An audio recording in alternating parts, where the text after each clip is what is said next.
Hello students, welcome back to our YouTube channel HS Study Assam 07. তোমালোকে higher secondary ৰিজাল্টখন কেনেকৈ check কৰিবা আজিৰ এই ভিডিঅ'টোত মই তোমালোকক সম্পূৰ্ণভাৱে দেখুৱাম সাৰ্ভাৰ ডাউন নেকি সেই কাৰণে আজিৰ এই ভিডিঅ'টো একেবাৰে আৰম্ভণিৰ পৰা শেষলৈ চাবা কিয়নো মই A to Z সকলো কথা বুজাই দিছাইথমো চাবা আৰু এইবোৰ হৈছে অফিচিয়েল ৱেবছাইট আন ঠাইত গৈ ব্যক্তিগত তথ্য নিদিবা তো ৱেবছাইট খোলাৰ পিছত তোমালোক হোম পেজত হায়াৰ সেকেন্ডাৰী ৰিজাল্ট 2026 বুলি এটা লিংক দেখিবা তাত ক্লিক কৰিবা এতিয়া এটা নতুন পেজ খুলিব তাত তোমাৰ ৰোল নাম্বাৰ থাকিব কাৰণ একলগে বহুত ছাত্ৰ ছাত্ৰীৰ ৰিজাল্ট চাবলৈ চেষ্টা কৰে যদি ৱেবছাইট নখলে অলপ পিছত আকৌ ট্ৰাই কৰিবা ৰিজাল্ট দেখাৰ পিছত PDF ডাউনলোড কৰি ৰাখিবা স্ক্ৰিনশ্বট লৈ সংৰক্ষণ কৰি ৰাখিবা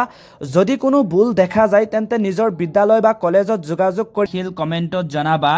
আৰু কোনটো ষ্ট্ৰীম সিলেক্ট কৰিবা আমি ভিডিঅ' এটা আপলোড কৰা আছে তোমালোকে তাত চাব পাৰা কোনটো ষ্ট্ৰীম তোমাৰ কাৰণে ভাল হ'ব